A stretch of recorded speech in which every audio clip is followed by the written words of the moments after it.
Hi, I'm Hannah and I live with congenital heart disease.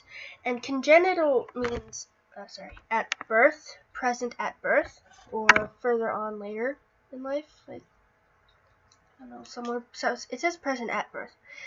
I have pulmonary atresia with intact ventricular septum, and pulmonary atresia is when your pulmonary artery doesn't even exist, and your blood goes down by gravity.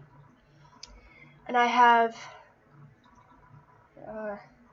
hypoplastic right ventricle, which is where my right ventricle is not big, but it's small, but it's just big enough for blood to flow through. And I had an extracardiac fontan, which I believe was to rewire it's rewiring your plumbing. And I'm currently 17, and I have lived with congenital heart disease from the time I was 4 days old. My first surgery was when I was 4 days old. My second surgery was when I was 3 months. Then I had another surgery at 6 months, and then my last surgery so far was when I was 6 years old, which was, since I'm going to be 18 this year, would have been 12 years ago. And all of them have been open heart surgeries where they had to cut open my chest and break my ribs and go fix my heart.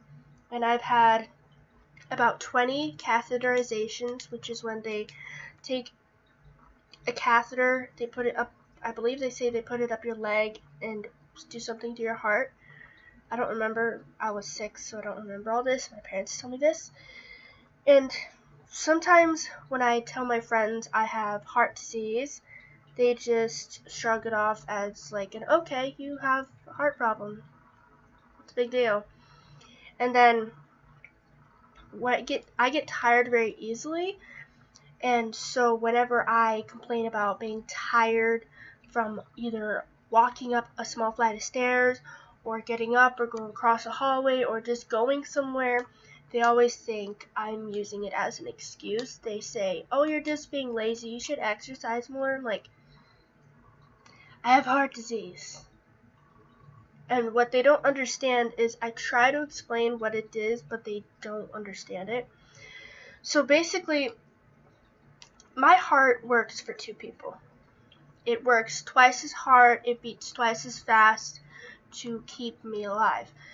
And when we did this thing in class where everybody had to go down the stairs and go back up the stairs, I told the teacher I couldn't do it because I would probably pass out. I feel tired. I wouldn't be able to do it.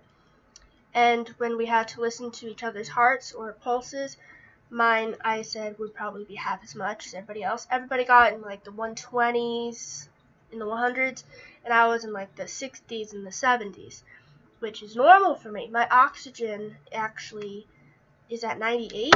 That's my normal oxygen, and my normal pulse, I believe, is at 85.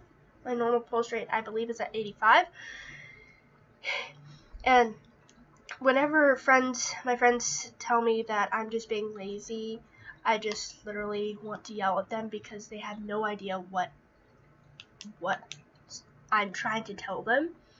Like, one time, I was helping my friend set up a room for a summer camp at my church, and we were hanging up these walls across the ceiling with paper. After we put up 2 walls, I got really tired, and I just laid down on the floor, and I wanted to breathe a little bit because I was out of breath. And my friend, she said, "Stop being lazy," and I just looked at her like, you think I'm seriously like that lazy that I won't try to do something that I actually want to help you do? And this is someone I've known now for about 7.5, 8 years maybe. She's like my best friend, and she still doesn't understand the concept of heart disease, having a hard time doing stuff. And my school, we have an elevator and a set of stairs. I always take the elevator because I get really tired just walking up the stairs. Sometimes when I'm laying on my bed for a while, I get up and I walk to my door.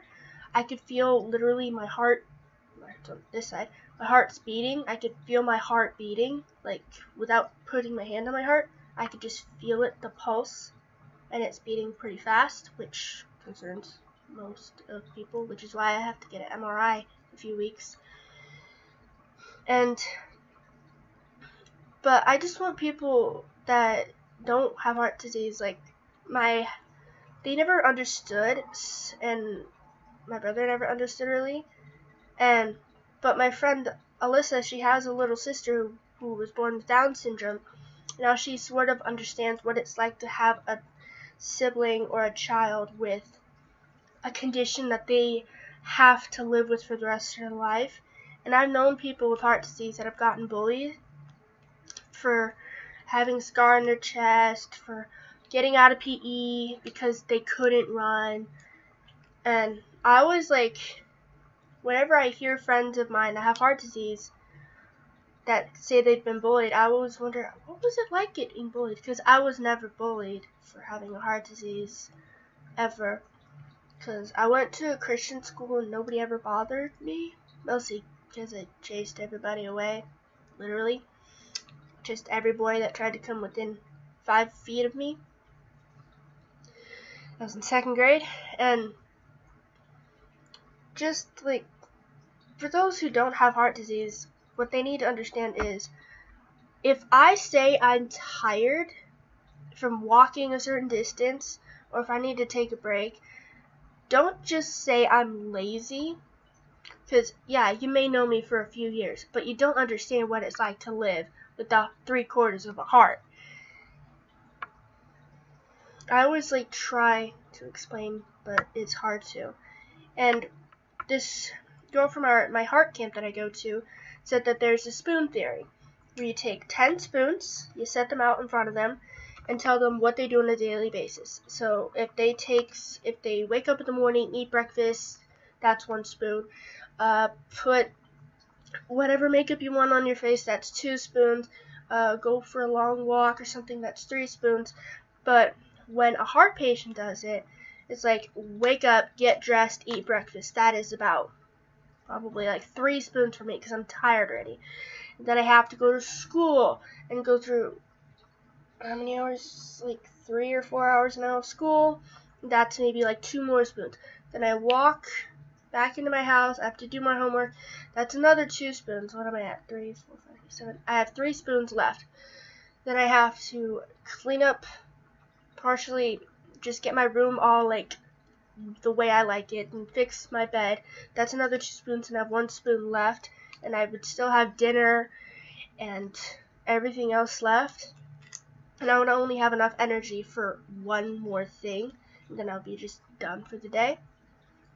And I always want to do that with my friends, but I feel like they would never understand. They would just be like, oh, you're just exaggerating, you're just being lazy.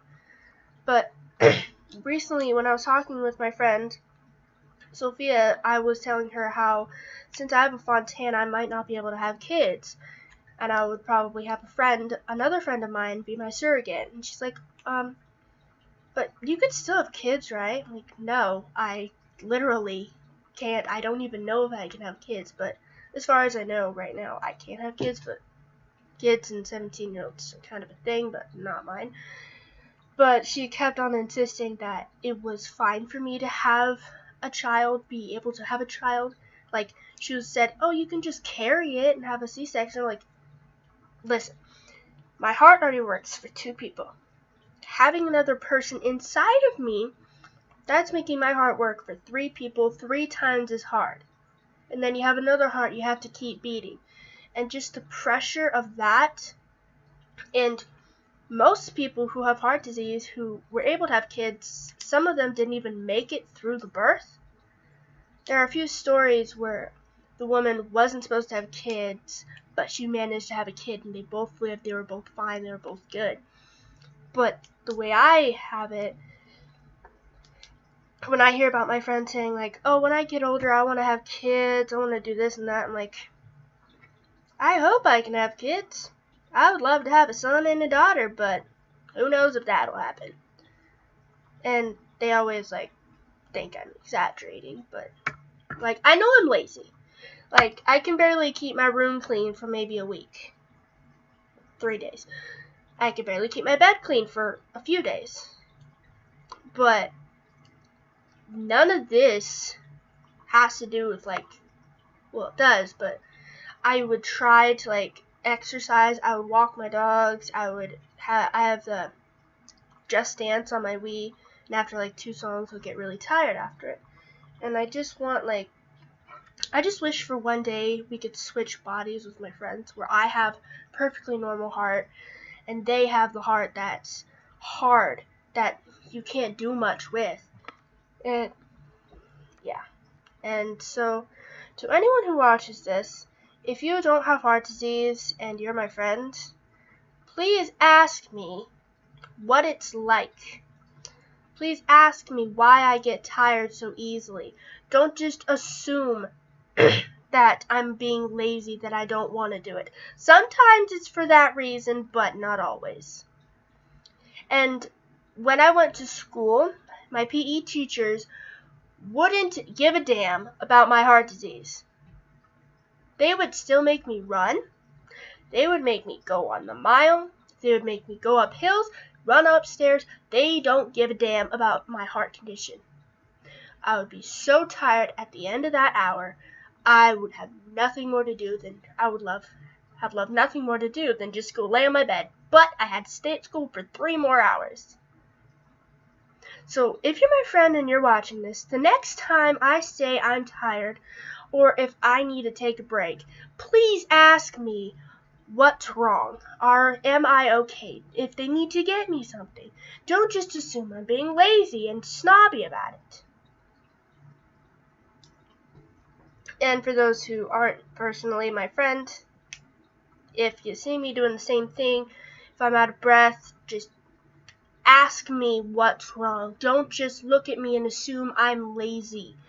Don't just assume that I'm out of shape. I kind of am out of shape, but not completely. But just ask me. Just ask me what's wrong. Do you need anything? Would you like me to call your parents? Just ask me. Don't just assume.